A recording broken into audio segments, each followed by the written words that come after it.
আমরা গত কয়েকদিন দেখছি যাকে পছন্দ হবে না তার নাম হচ্ছে ফ্যাসিস্ট, ইংরেজি শব্দ, কিন্তু যে বাংলাও ঠিকভাবে জানে না সেও কিন্তু শব্দ এটা ব্যবহার করে এখন। জিনিসপত্রের দাম একটু বেশি চাইলেও বলে তুমি একটা ফ্যাসিস্ট, আদরের শব্দ হয়ে গেছে। শত্রু মিত্র তো একেবারে যার যার পছন্দ অনুযায়ী, সুবিধা অনুযায়ী, কে কখন কার শত্রু, কে কখন কার বন্ধু। গত কয়েকদিনের নমুনায় কিন্তু আমরা সকাল বিকালও তফাৎ দেখছি।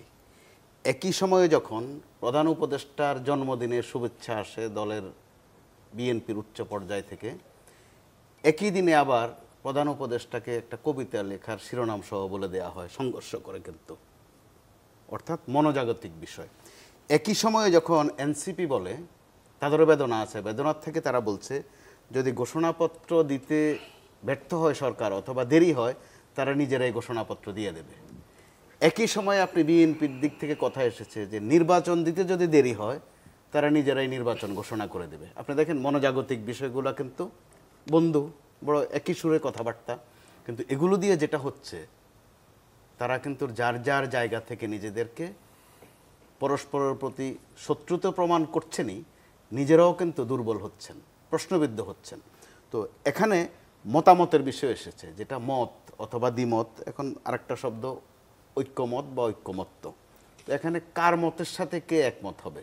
মত আপনার, আমাকে বলছেন আপনার সাথে একমত হতে, তো আমারও তো কিছু মতামত থাকতে পারে। তো বিশেষ করে সংস্কার প্রশ্নে বিএনপি তো 31 দফায় অনেকগুলো তাদের মতামত জানিয়ে দিয়েছে। তো ওখানে যদি বিএনপিকে বারবার সংস্কারের কথা বলা হয়, এটা কিন্তু বড় দল হিসাবে তাদেরকে আঘাত করে। আবার যখন কত বড় ছাড় দিয়েছে বিএনপি, এটা কিন্তু দৃশ্যত ছাড়, কোনো গোপন ছাড় না, যে 2 বারের বেশি প্রধানমন্ত্রী হতে না পারা। আমার যদি নিজের হার্টের নাই থাকে, আমার আপনি হার্ট অ্যাটাকের ভয় দেখিয়ে কোনো লাভ নাই। একইভাবে বাংলাদেশে অনেক দল আছে এখন পর্যন্ত এমপি হওয়ার মতো সক্ষমতাও নাই, তারা যদি বলেন যে প্রধানমন্ত্রী তুমি একবারের বেশি হতে পারবে না, সে তো ওইটাতেও মহারাজি, সে তো এমপি হওয়ার ক্যাপাসিটি রাখে না, প্রধান জীবনে প্রধানমন্ত্রী হতে পারবেন না।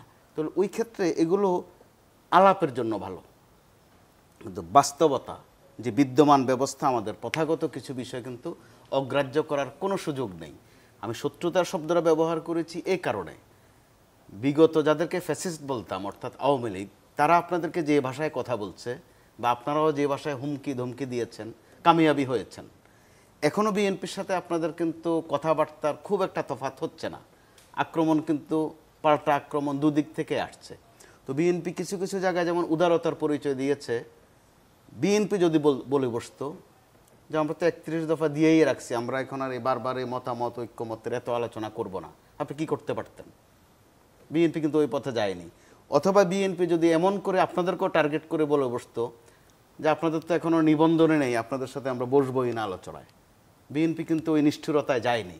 তো দুইজনের জায়গা থেকে কিন্তু এই বন্দোবস্ত, যেটা বন্দোবস্ত একটা শব্দ খুব ব্যবহার করি আমরা, শুনতেও ভালো লাগে, নতুন শব্দ।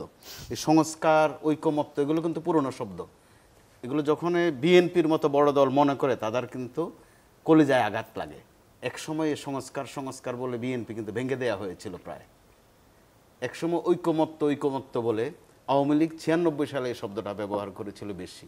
ঐকমত্য অর্থ হচ্ছে গৃহপালিত একজন বিরোধী দলীয় নেতা থাকবেন, তার নাম এরশাদ, আর প্রধানমন্ত্রী থাকবেন শেখ হাসিনা, ওইটার নাম হচ্ছে ঐকমত্যের সরকার। তো তখন খুব গোলমাল লাগতো সংসদে, আমি সংসদ বিট করতাম যে শব্দটা কি ঐকমত্য হবে না ঐক্যমত হবে। তো বলছে যেটাই হোক, এরশাদ সাহেব বিরোধী দলীয় নেতা, এটার নাম ঐকমত্য। তো বিএনপির তো এইসব কথা মনে পড়বে, তারা যদি বারবার আপনি সংস্কারের তাগিদ দেন তার দল ভাঙ্গার কথা মনে পড়বে। আবার একটা শব্দ কমিশন, আমরা কোন বিদ্যমান অবস্থায় ছিলাম, কোন প্রথাগত অবস্থায় ছিলাম?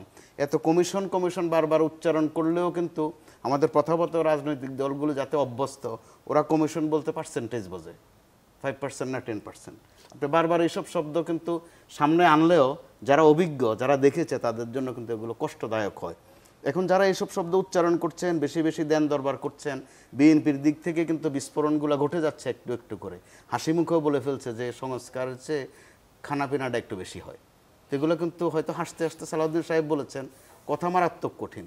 আবার সালাউদ্দিন সাহেবকে, তিনিও কিন্তু নির্যাতিত। আবার তিনি বলছেন কাকে? ডক্টর ইউনূসকে, তিনিই কিন্তু আরেকজন নির্যাতিত।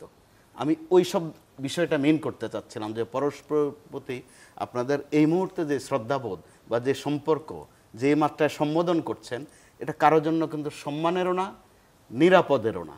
এরই মধ্যে সারা দেশে এই যে মব শব্দটা উচ্চারণ হচ্ছে ইংরেজি শব্দ, বাংলার মতো শোনায় ইদানিং বলতে। মবের বাংলা তর্জমা হচ্ছে যে বিচারের আগে বিচার করে ফেলা, নিজে নিজে একটা বিচার করে ফেলা। তো এই কালচারের যে একটা অধপতন এসেছে, আপনাকে আমার পছন্দ হয় না তাই আপনি একটা শিবির, আপনাকে পছন্দ হয় না আপনি একটা জঙ্গি, আমার অবস্থান যদি শক্তিমান হই আমি, এই দুইজনও আমার সমর্থন দেবে, বলবে ঠিক ঠিক ঠিকই বলেছেন। তো ওইটার পরিণতি যে কী হয়েছে 5 আগস্ট, ওইটারও একটা পরিণতি আমরা গত কয়েকদিন দেখছি। যাকে পছন্দ হবে না তার নাম হচ্ছে ফ্যাসিস্ট, ইংরেজি শব্দ, কিন্তু যে বাংলাও ঠিকভাবে জানে না সেও কিন্তু শব্দ এটা ব্যবহার করে এখন। জিনিসপত্রের দাম একটু বেশি চাইলেও বলে তুমি একটা ফ্যাসিস্ট, আদরের শব্দ হয়ে গেছে। তো কিছুদিন আগে রাজাকার রাজাকার বলে রাজাকারের নাতিপুতি যখন আপনাদেরকে বলা হতো, আপনাদের প্রতি কিন্তু মায়া জন্মেছে মানুষের, তাচ্ছিল্য করে হোক আর খোঁচা দিয়ে হোক, আমি কে তুমি কে রাজাকার বলতে ভালো লাগছে, কিন্তু ওইটা আবেগের বিষয় ছিল, বাস্তবতার একটা নিষ্ঠুরতা ছিল। এখন আবার যখন যাকে তাকে ফ্যাসিস্ট বানানো, যাকে তাকে এখানে ওখানে পিটুনি দেয়া, খাস বাংলা হচ্ছে পিটুনি দেয়া, আর গণ আর জন এগুলো ধরাও যায় না, ছোঁয়াও যায় না, মোটামুটি বোঝা যায়। মার দিলাম বললাম এটা গণমার, আর শুদ্ধ করে বললাম গণপিটুনি, আর এখন ইংরেজিতে বলি মব। ধন্যবাদ। এগুলো কিন্তু লক্ষণ ভালো না, কারোর জন্যই নিরাপদ না।